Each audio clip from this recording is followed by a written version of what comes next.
ఆర్మూర్ వాస్తవ్యుడు రాజు గౌడ్ గారు తన యొక్క 15,000 కిలోమీటర్లు సైకిల్ యాత్ర చేసినటువంటి ఉదాత్తమైన వ్యక్తి. ఎందుకంటే ఆయన వృత్తిపరంగా బిల్డరు, ఆయన వృత్తి పని చేసుకునే వ్యక్తి. అయినా కానీ 10 నెలలు వర్క్ చేస్తూ 2 నెలలు దైవ కార్యం కొరకు అన్ని ప్లేసెస్ అన్ని తిరుగుతూ తన యొక్క ఆశయాన్ని దేశవ్యాప్తం చేయడానికి కోసం ఆయన యొక్క సైకిల్ యాత్రలో ఆయన ప్రసిద్ధుడు. కాబట్టి ఆయనను ఈరోజు ఈఆర్ ఫౌండేషన్ ఆధ్వర్యంలో వారిని సత్కరించడం జరుగుతుంది. వాస్తవంగా వచ్చే శుక్రవారం నాడు ఆయన యొక్క సైకిల్ యాత్ర శబరిమలైకి వెళ్ళడానికి కోసం ఆయన తీసుకున్నటువంటి చొరవ సాహసోపేతమైనదని చెప్పవచ్చు. వాస్తవంగా మనం ఒక 1 కిలోమీటర్ కూడా సైకిల్ దొక్కలేము.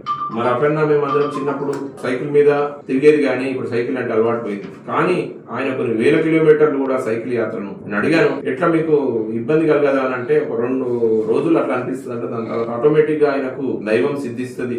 డెఫినెట్ గా ఆయన అనుకున్న యొక్క సంకల్పానికి దైవ సన్నిధి కోసం ఆయన ప్రయాణం చేస్తూ ధర్మ కార్యానికి సంబంధించినటువంటి విషయాలను ప్రజలందరికీ పరిచయం చేస్తూ విశ్వవ్యాప్తం చేయడానికి ఆయన చేస్తున్నటువంటి చొరవ, ఆయన తీసుకుంటున్నటువంటి శ్రద్ధ, ఆయన పడుతున్నటువంటి శ్రమ అన్ని కూడా ఆర్మూర్ ప్రాంతానికి గర్వకారణం. ఆయన యొక్క సాహసమైనటువంటి సైకిల్ యాత్ర విజయవంతం కావాలని, ఆయన కోరుకున్నటువంటి ఆశయాలు సిద్ధించాలని, ఆర్మూర్ కి మంచి పేరు తీసుకురావాలని, మరియు ప్రశాంతంగా జాగ్రత్తగా క్షేమంగా ఆయన రావాలని కోరుకుంటూ ఈఆర్ ఫౌండేషన్ వారిని అభినందిస్తూ సెలవు తీసుకుంటాం.